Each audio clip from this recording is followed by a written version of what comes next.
अस्सलाम वालेकुम वरहमतुल्लाहि वबरकातुहू।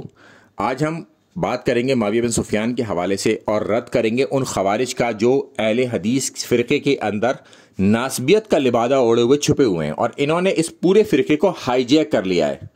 ये डोमिनेटिंग पोजीशन पर बैठे हुए हैं और इस फ़िरक़े को अपने मुताबिक चलाने की कोशिश कर रहे हैं।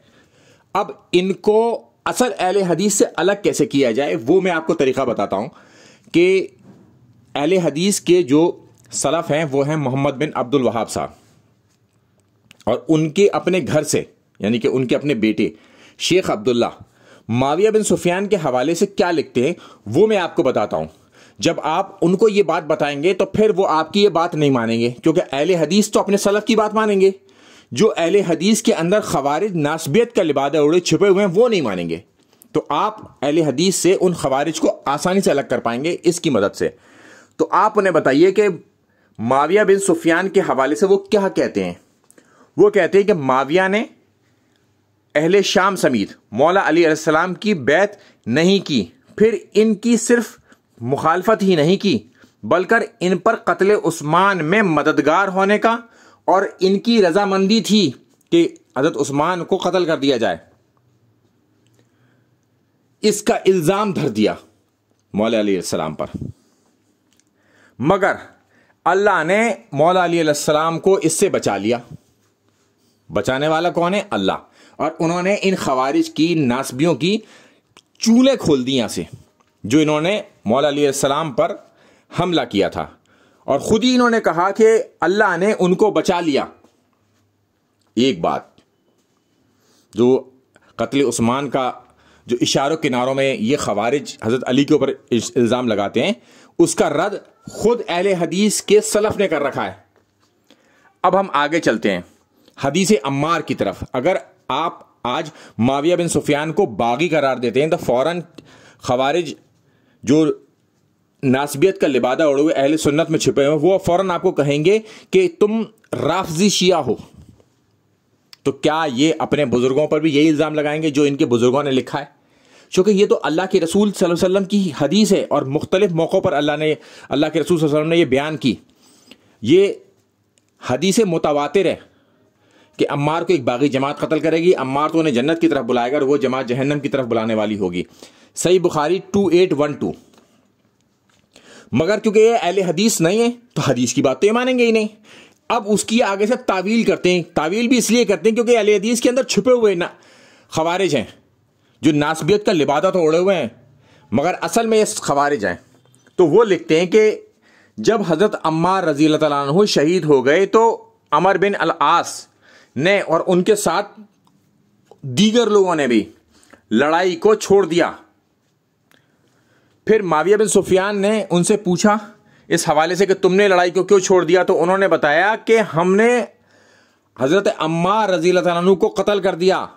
मैंने सुना अल्लाह के रसूल सल्लल्लाहु अलैहि वसल्लम से कि अम्मार को एक बागी जमात कत्ल करेगी, तो लिहाजा हम वो जमात हो गए, यानी कि हम बागी हो गए इस हदीस के तहत।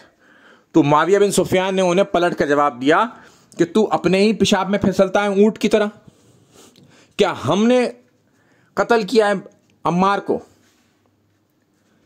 अम्मार को तो कत्ल हज़रत अली ने किया है, जो उन्होंने हमारे बीच ला खड़ा करा या ला फेंका। हम तो अपने दिफा में लड़ रहे थे और अम्मार कत्ल हो गए, यानी कि अम्मार शहीद हो गए। जो लाता है वो कत्ल करता है।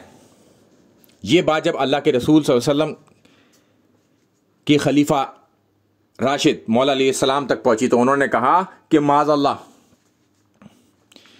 अल्लाह के रसूल सल्लल्लाहु अलैहि वसल्लम क्या हज़रत हमज़ा यानी कि अपने चचा के कातिल थे जो उन्होंने कुफ़ार के बीच में उन्हें भेज दिया और हज़रत अम्मार कत्ल हो गए? क्या अल्लाह के रसूल सल्लल्लाहु अलैहि वसल्लम उनके कातिल बन गए इसकी वजह से? ये मुआविया बिन सुफियान ने इस हदीस की तावील की और तावील भी इस कदर लचर की कि जो लाता है वो कत्ल करता है। वो कातिल लेंगे जो कत्ल कर रहा है, जो लेके आया है उसे जंग में। और हज़रत अली ने भी ज़बरदस्त जवाब दिया कि अल्लाह के रसूल सल्लल्लाहु अलैहि वसल्लम अपने चचा हज़रत हमज़ा को लाए थे और उन्होंने कुफ़ार की तरफ उन्हें भेजा था। क्या वो अल्लाह के रसूल सल्लल्लाहु अलैहि वसल्लम उनके कातिल हैं? क्या ये मुमकिन है? यानी कि मुआविया बिन सुफियान ने इस बात का कोई इनकार नहीं किया इस हमें कि इसको एक तीसरी जमात ने कत्ल कर दिया जो हमारे बीच में खवारिज मौजूद हैं। ना, मुआविया बिन सुफियान ने नहीं कहा। कभी भी ये खवारिज की तरफ से बात उठाई जाती है बाद में आज कि उनको एक तीसरे गिरोह ने कत्ल कर दिया था। मुआविया बिन सुफियान ने नहीं ये कभी बात कही, चीज की जो बात हो वही बात बतानी चाहिए। उन्होंने कभी ये नहीं किया कि इन्होंने तीसरी जमात ने कत्ल कर दिया। हाँ, उन्होंने उसकी तावील कर दी कि जो कत्ल कर रहा है वो कातिल नहीं है, जो लेके आया है उसे वो कातिल है। इस तावील पर कोई नहीं मान सकता दुनिया में, आज खवारिज भी नहीं मान पाते, इसे कबूल कर पाते। इसलिए उन्होंने एक नई बात घड़ ली है कि एक तीसरे गिरोह ने हजरत अम्मार को कत्ल कर दिया था, वही बागी गिरोह था। मगर ऐसा है ही नहीं, क्योंकि मुआविया बिन सुफियान ने इस बात का इनकार ही नहीं किया, ना इकरार किया कि तीसरे गिरोह ने इनको कत्ल किया है। उन्होंने तो ये कहा कि हमारे बीच ला खड़ा करा, हम अपने दिफा के लिए लड़ रहे थे, अम्मार शहीद हो गए, यानी कि मुआविया बिन सुफियान के गिरोह ने ही कत्ल किया है। अब हम चलते हैं इसके आगे कि ये कहते हैं आज के हजरत अली के ऊपर तनखीस नहीं होती थी, उनको बुरा नहीं कहा जाता था, उनको गालियां नहीं दी जाती थी बनु उमैया के ज़माने में। आज खवारिज हमारे सामने ये बात रखते हैं, जबकि हम सही सनद के साथ अल्फाज भी रखते हैं, हदीसों को भी बताते हैं, सही मुस्लिम की हदीस भी दिखाते हैं जिसमें लानत के अल्फाज मौजूद हैं कि सब का मतलब भी वहां पर लिखा हुआ है कि लानत, ये लानत किया करते थे मौला अली सलाम के ऊपर। तो ये बनु उमैया ने मौला अली अलैहिस्सलाम को की तनखीस किया करते थे, नंबर एक। नंबर दो, उन्हें बुरे अल्फाजों से नवाजते थे। मगर उल्मा के दिल में मौला अली अलैहिस्सलाम के लिए कोई भी खराबी पैदा नहीं हुई दिलों में, बल्कि उनकी इज्जत दिन ब दिन बढ़ती चली गई। और लिखते अमर बिन अब्दुल्ला बिन जुबैर रजी अल्लाह ताला अन्हु लिखते हैं कि बनु उमैया ने मौला अली अलैहिस्सलाम के खिलाफ 60 साल तक गालियां बकी। इसमें अल्फाज है गालियों का, तर्जुमा इसमें गाली के रखा है। मगर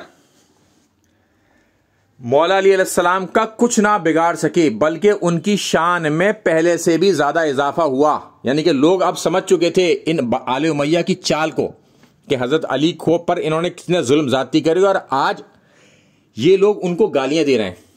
यानी कि इनके दिल में कभी भी ये बात नहीं थी ये क़िसास उस्मान ले रहे हैं, बस इसको इन्होंने ढाल बना रखा था।